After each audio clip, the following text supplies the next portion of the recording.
Do you feel that in a time when we are more connected than ever, we are drifting away from real human connection, especially to ourselves? I do. Hi, I'm Leticia Latino, and I want to invite you to join me and my very inspiring guests in exploring ways to reconnect to your essence, to your definite purpose, to what makes you tick. Are you ready?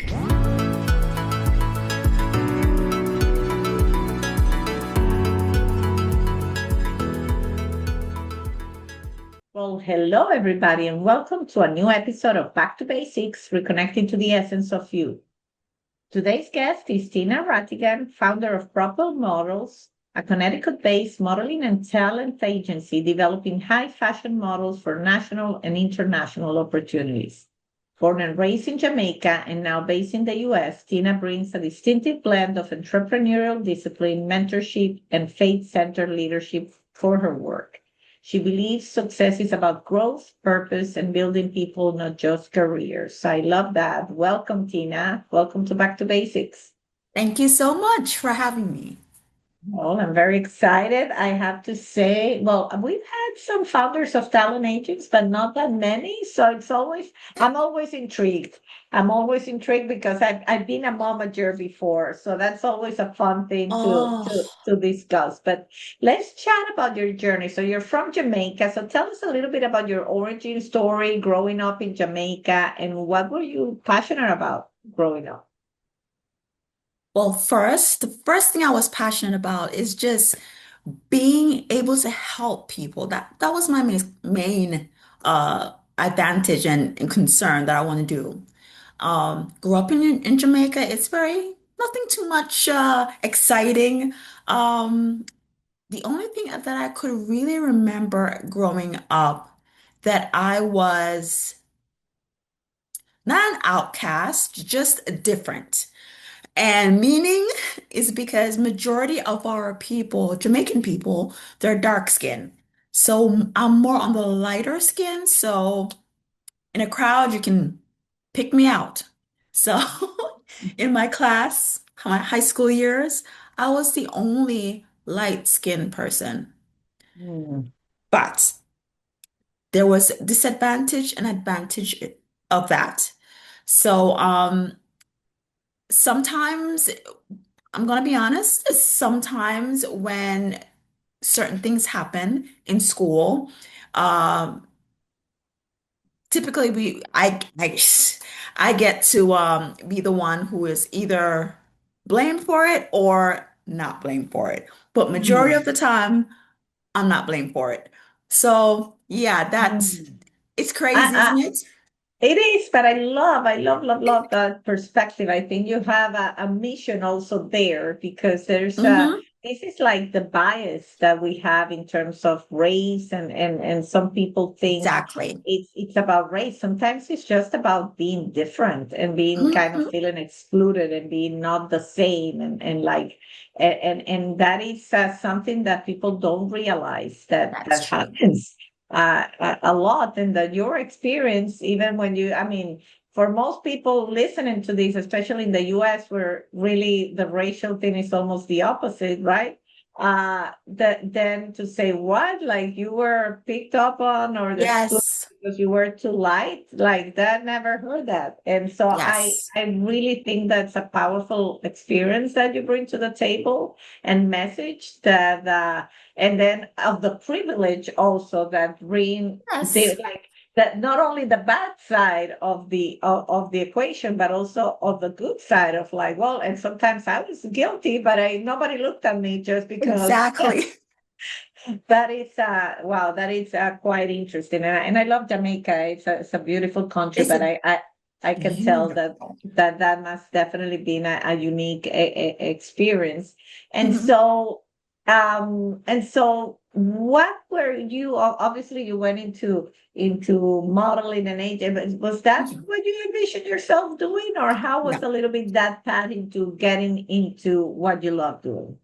So prior to moving to the States, my my ability or aim actually is to get into customer service just to help people. So back home, we have a lot of like hotels or bed and breakfasts. I was planning on owning one of those, and do as much as I can with that. But that didn't happen. So fast forward, my mom moved to the States a lot earlier, probably about, I think it was in 82 actually, 82. She moved to the States and she never got me up until 96.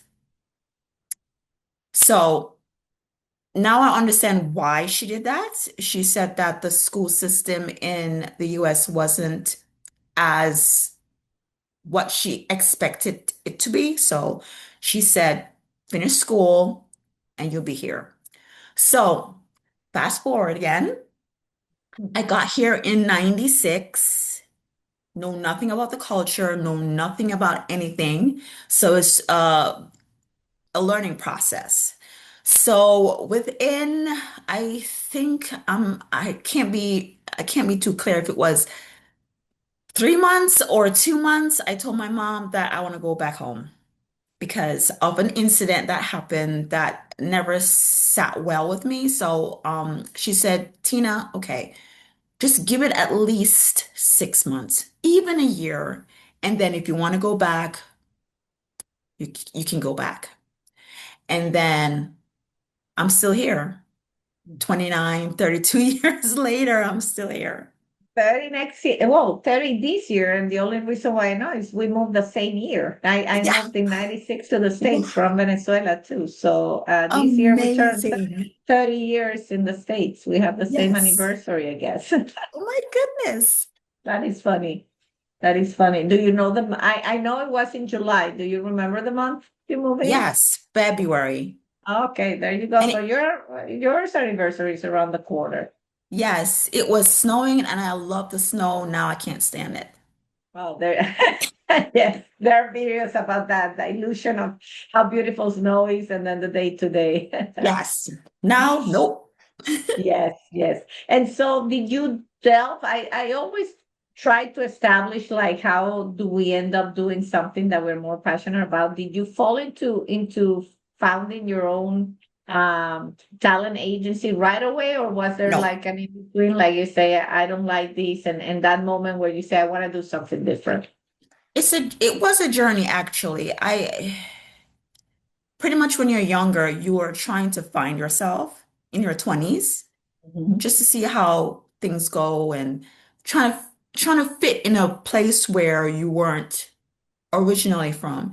So that's exhausting at times very uh the experiences that you went through is awesome and some are not, which is life, right? Yeah. So I'm trying to remember dates. After I got here, I start doing like temp jobs. I start doing modeling. Didn't know what it was, how to get into it. So it was tough in a sense where I went to New York and I tried it and they told me, "Oh, you're too short. You're more commercial." So I took it as a like, "Hey, you're not quite ready for this industry." And I didn't bow out. I still modeled locally here in Connecticut. So I've known like how the business is on a model's end. But at the end, I want to find more information on how to just to get into it because I love the fashion industry. I love beauty. I love not beauty because not all fashion models are beautiful. We'll get into that later. I just like the authenticity of it. So I constantly go back and forth until I got married, had a child, and in the interim, I was moving towards the business, but wasn't sure because my 100% is to make sure my child is cared for and make sure she's all set. But as life goes on, you get divorced and you have to turn another page. And that's what I did. I started a business. Wow.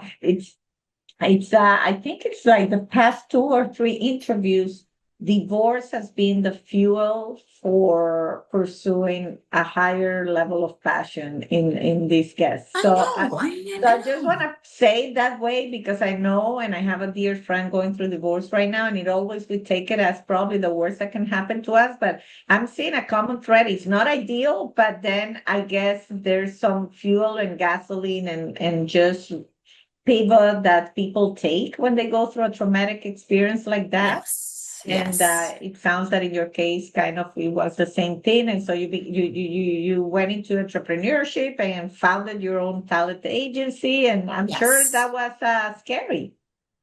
It was in a sense, um, so my ex-husband, he had his own business. So I know a little of how a business work, and that kind of fuel my senses, so to speak. But I didn't want to be in the business that he was in. But I, as being a loving wife, I did my part. I did as much as I could to help the business itself. But I wanted something for me. And the way that it happened, um, yeah, I'm getting a little bit emotional because sometimes it opens certain things that it's I really imagine. hard to digest. And even after these long years, it takes a lot out of you just to think about it and even talk about it because it was so not, it wasn't, is it, the divorce wasn't secret. It was on TV. It was just crazy. Hmm. Hmm. Um, but moving forward, uh, I started the agency only because, or I propelled the agency, so to speak, because I was Mhm. on the verge of getting everything done, legalized and everything. My daughter, she grew up in the fashion industry, um, because for some reason I think I have a close eye on it and know what the fashion industry needs.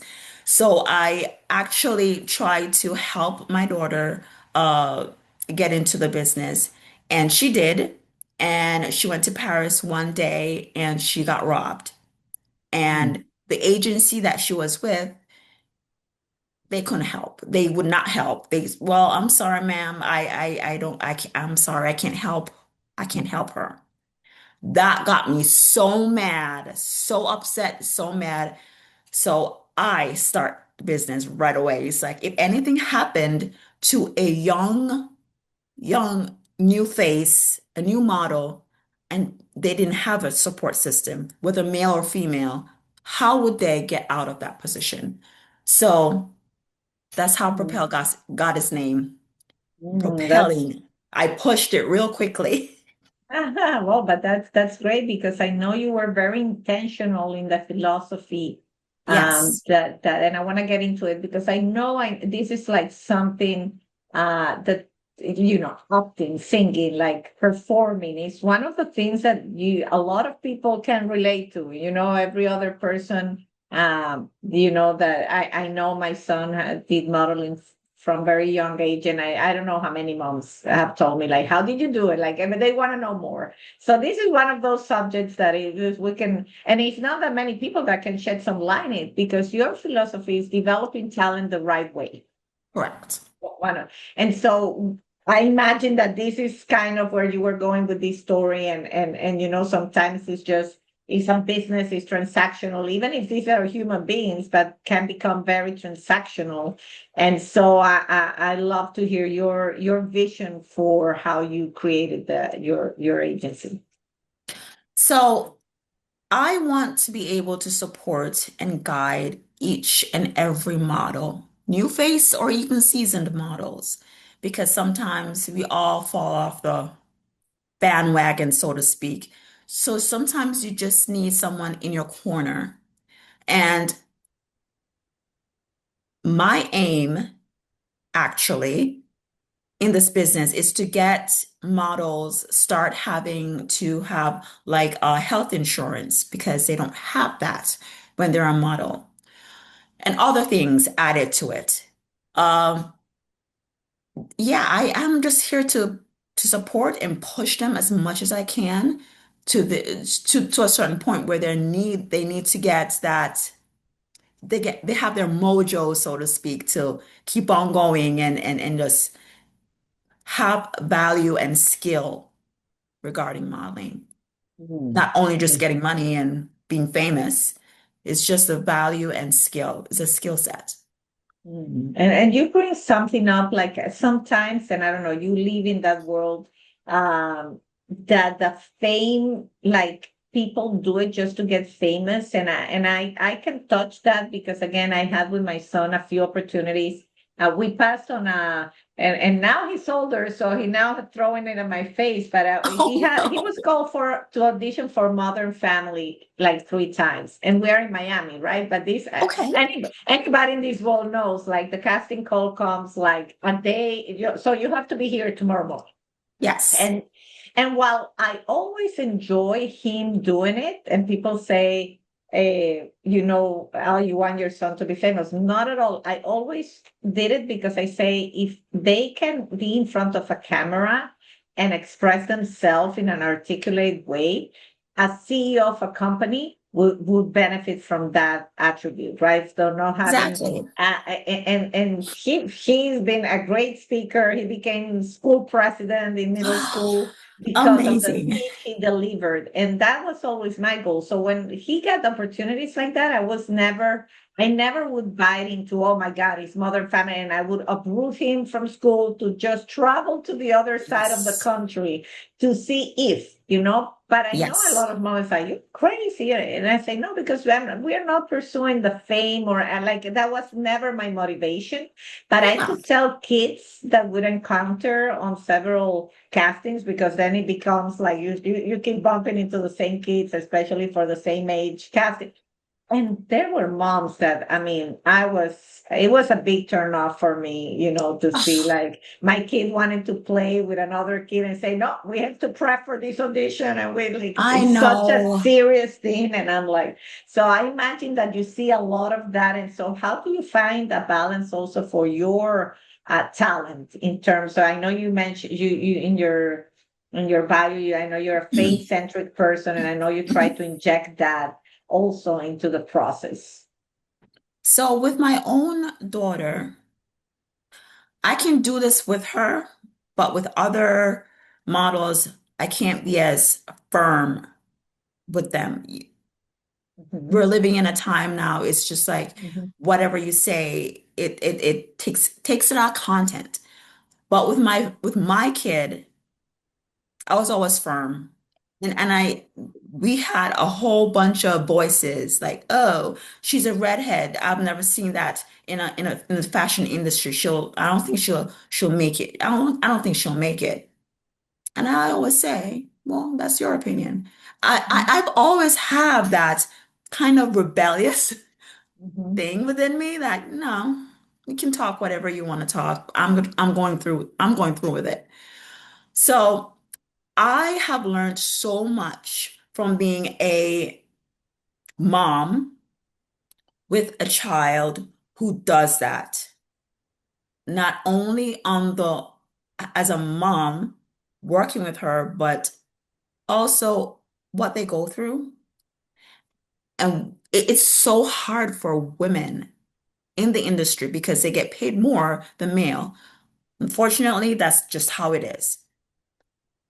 But they get so much flack about, your weight, your height, the way you look between friends, family, the industry themselves, because you have some people who are overseas who are very rude and very, very rude, so to speak. I'm just being nice about it. mhm, mhm, And I have to teach her how to handle people who are mean to you, how to handle professionally. Because if you're not professional, you get called out real fast. The industry is huge, but it's small in a sense where a lot of people know everyone. So you have to be very careful. And I teach my daughter to be confident, to always be professional, no matter who or what it is, always speak the truth and not to lash out because of emotions or passionate or whatever it may be. Yeah. So since she was a little girl, we started off at 5 years old. She got signed with an agency at 5, and progressively she understands the business. I can remember when she was about 7 years old, and I told her, "Oh, this is your tax return. This is what you do every year when you work." And she didn't understand it real well, but she understood that, hey, I have to pay taxes. But she gets it back because she was younger. You know what I mean? Yeah. But she knows as she gets older what to expect, how to handle it. And not because she's my kid, but she has grown into a woman where I'm so proud of her, both professionally and as a person, because she listened. Sometimes she didn't listen and she didn't agree, but she listened for the most part. And I'm happy about that. So I want to have that same mature support and guidance with other people, with other models, and try to guide them in the right way. All I can do right now is just to tell or to share these experiences with the models, the new faces that comes on, and hoping they will listen. Sometimes they don't, sometimes they do. So that's that's my thing. That's my vision, that they will just listen and be a good be a good model. Yeah, that's good. And that's a good motto. So what do you think is one of the biggest misconceptions maybe when you have a young talent wanting to break in? Because if we have a young audience, so anybody out there that said, this is one of my dreams, what's in your opinion one of the biggest misconceptions about that career or the industry or things that people get surprised by? That when you start today, you'll be famous tomorrow. Mhm. Yeah, that's No, yeah. it Yeah, doesn't work like there's that. hard work is in everything, right? It's Hard work. incredible. Yes. Even if you know someone in the industry, you still have to have your skills. You have to show that you have value. Modeling is a skill. You have to, unfortunately, live it, breathe it, dream it. You have to put everything that you want, if you want it that much. If you want it that badly, you have to you have to do it. You have to do your skills. You have to make sure you're posing, your presence is on point. Make sure that you act professionally wherever you go. You just gotta have value. And right now, the way I see the fashion industry is going towards, a lot of a lot of people, they're looking for momentum instead of potential, so to speak. Um, you have to be ready. You can't be, in Jamaican terms, wishy-washy, or Mhm. just standing in line or standing on the fence and not doing anything. You have to show that you're valued. And the only way that you're going to do that is with your skill. That is very interesting. And I'm curious to hear your opinion on social media. Would you Mhm. say that, in the past, you had agencies and talent agency and managers that were a little bit like a gatekeeper in terms of who could access, right? Because if you Right. didn't know or they didn't pick you or you didn't sign, that's the way it was. But like even with performances, right? I think it was Justin Bieber that put something on social media Yes. and that's how he got discovered. And now more and more you have younger talents that are pursuing these other avenues in terms of Yes. getting visibility and being seen. How's that impacting, your world in terms of the business? It has a lot, and more so, I won't say negatively. Some is positive. I'll Negatively, I meant by you don't know who you're getting. You could be on social media, but if you don't research, you have to put in your research. If you don't research, if you don't take the time out just to like, hey, who is this person that is interested in my talent? Who are they? You know what I mean? I don't think there's a lot of research going on. Because if you don't, you already know that things could end up badly. When it comes to parents, I've seen this. Sometimes the kids, they want it, but the parents wants it more. Mhm. Yeah. And so they forget to understand that, hey, especially if the child is underage, you have to, you have to be there at all times. Don't let that person, your mom or your dad, tell you, hey, oh, go ahead, just go ahead, you're fine. So and so is fine. Sometimes it's not. As Mhm. with JB, Justin Bieber. Um, but with other parents, I'm gonna think about it for a second. For me as a parent, with kids, I rather make the utmost decision that if that person is not trustworthy, you're not going anywhere. You know what I mean? You Mhm. have to be more resilient, more involved with your kid's life. Moving on to when you're an adult, 18 and 19 years old, it's still, you have to research. Just don't jump on an opportunity because, oh, it's there. I don't want to lose it. Just be more vigilant in research. Um, so regarding to the industry itself as a model, it's cutthroat. It really is. And if you don't recognize the pitfalls, you can get in trouble. And that's where I come in because sometimes they don't have the support. Their mom and dad don't support it. Oh, it's just a beauty thing. You'll never make money off it. But you can. If you, as I said before, don't listen to people, just listen to your gut.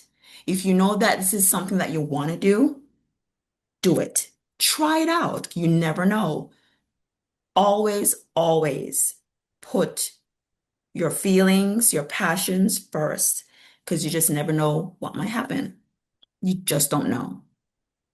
That's great advice. And another thing, and I'm sure your perspective would be eye-opening for some of the listeners because it was eye-opener for me. There's this misconception, and you kind of dealt a little bit before about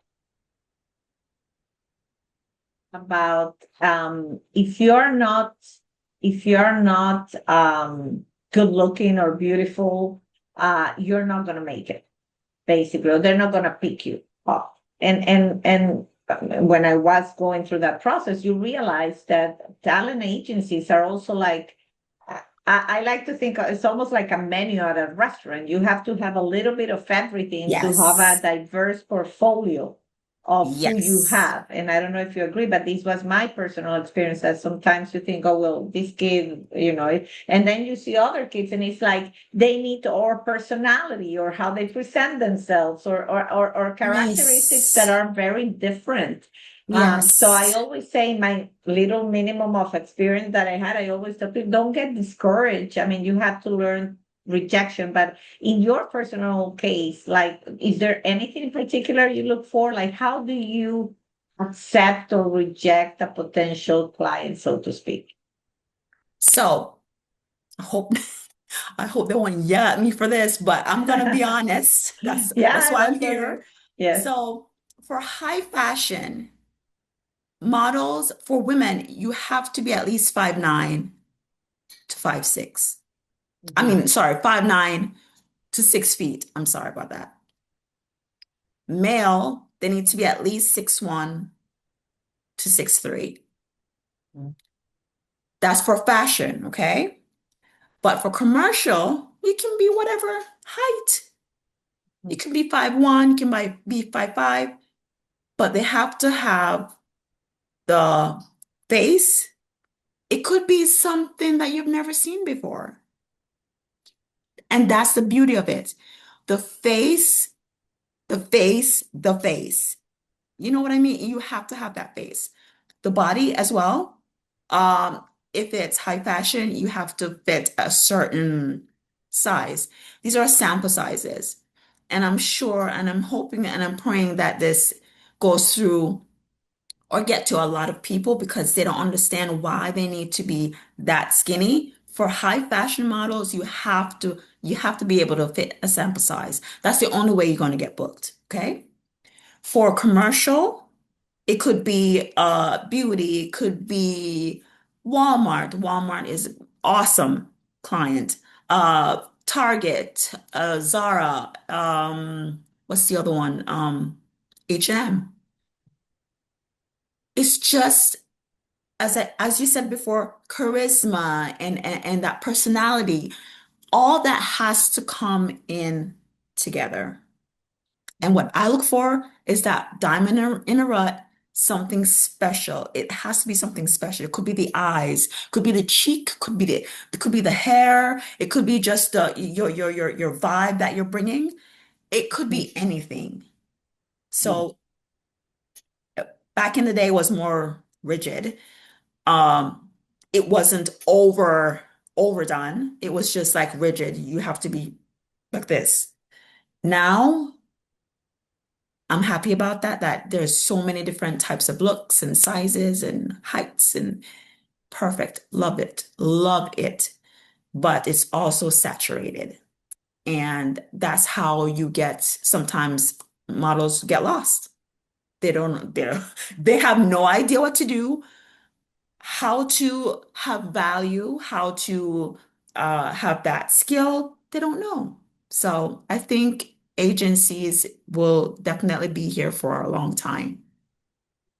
That's great. That's great. Yeah. It's very interesting. It's a whole different world, and it definitely it's a world that people, a lot of people are curious about, I find. So this has been great. Yeah. Tina, I always say, well, it sounds to me like you're aligned, you're enjoying what you do. You get to also have your daughter in the same world. Yes. And so I Yes. think that that's fantastic. Is there anything that we haven't discussed, any projects that you want to bring up, anything that's exciting you these days? Well, I'm definitely thinking of having a fashion show this year just with my models, just to show them off because I love my girls and guys. I do. And they work very hard. And I'm planning on doing that. Hopefully in July, we'll have a fashion show and show these beautiful designs of local designers and just make it Great. happen. Wow, that's fantastic. Also, for models or soon to be models, how to get into the industry. There's so many ways to get into the industry. One, you can send like your Polaroids to agencies. It could be even photographers because photographers are vital when it comes to this industry. Um, and you just never know. Someone might know someone and like, hey, try this girl out, or hey, try this guy out. Look what I found. So never give up hope. Continue to do what you love to do and never, never, ever forget who you are. That's Never beautiful. forget that. That's beautiful. And since you mentioned it, that would be my tip. This is one of the tips I give in terms of how I got my son signed with several agencies. And I don't know if it's still true or I don't know your take, but at least here in South Florida, I realized, and I'm in sales, so I pick up this thing. It's how I realized that the who took the headshot you submit mattered. Like, what Yes. was the photographer? And it doesn't have like the agency would tell you, like, use this person or use that person. In fact, that to me was a red flag when they force you to use somebody or buy those packages that they want to sell you for I don't know how much money. But I understood there was a circle of almost trusted, well regarded modeling Yes. photographers. And when the agency saw the name, they saw you were serious about it. You were really serious. You were doing your homework. So I don't know. Do you think that's still or that is a factor or not at all? I think it is. I should say I think it is Mhm. Okay. for bigger agencies because I'm a mother agency. So what I do primarily is to get new faces and new models acclimated to the industry, support, guidance, contracts, everything like that. We support and give guidance to. But with the bigger agencies, yes, they have like a list of photographers that they work with a lot. So your images has to be on point. They will send you to those photographers. Yes, sometimes models need to pay for their pictures because just think of it. If you have 150 models and you're paying 150 models test shoots, Yes. not one time, not two time, not three time, it gets costly. It really does. And sometimes it costs the minimum that I know of, it costs about $600 for a photographer, and sometimes you get a stylist included, which I I recommend definitely because some people don't know how to dress. And that helps a lot. Yeah. So that helps the model a lot. Just learning how to dress by seeing the styles that these stylists use. So that's a learning process as well, right? So yeah, I think it really is beneficial for the model and for the agency that you go with the photographers that they chose. Um, Sometimes photographers are casting directors. So you be in front of people who are actually in the business and may sometimes push you to the next level. Yeah, great advice. Great advice. So, Tina, my last question in every interview is about what makes you tick. So, besides modeling and fashion, what does Tina do when you feel like you are a little bit under resourced and you need to feed the soul? What is a practice or thing that you do? My practice, to be honest, when it's not cold outside, I'll take nice long walks. I used to have my dog, but unfortunately, a year ago, he passed. So I have to walk by myself or with my husband. Sometimes he walks too. I watch The Big Bang over and over again. Love it. I also read. I read the Bible. So a more food for the soul type thing. You know what I mean? And Yes, yes. um, if That's I can great. help as much as I can with that, I'll definitely do that as well. Um, Sometimes I travel. In April, actually, April either 19th or 20th, I'll be going back to Jamaica just for a week for vacation. And yeah, I go to the hair salon or just Great. anything that please me at that moment, I definitely indulge in. That's Definitely. good. That's always a good thing to do. Well, this has been great that you've shed some light on a subject that we haven't discussed much here at Back to Basics. I Hmm. have had some actors and I had some directors. So I don't think maybe one or two talent agents before, but these have been very good. And, at the end of the day, it's about pursuing your dreams, no matter where they are. Right. Um, And this is an industry that we all know a lot of people dream about and they don't know how to tackle. So I hope if any of you, and I will leave you also with this to you listening. Well, this is modeling, but also acting. Mhm. A lot of people think that because they're a certain age, they cannot do it. And I've seen people at my kids' acting studio, like adults, booking commercials, booking That's voiceovers, true. booking a lot of stuff. That's So true. even if you're on the older side of age, don't get discouraged because there's still a lot of talent needed at all ages. So if you dream about it, go for it. Yes, if you dream about it, do it. Okay, well, thank you all for joining, and until a new episode of Back to Basics, and thank you, Tina, for joining us. Thank you so much. It was wonderful meeting with you. Thank you, likewise. You've been listening to Back to Basics. You can follow us on Instagram and Facebook. If you haven't yet, subscribe, rate, and review this podcast on Apple Podcast or any of your favorite streaming platforms. This is the best gift you can give us.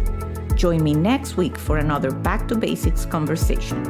And if you want to find out about other exciting things I'm working on, visit leticialatino.com. Thank you, and until the next time.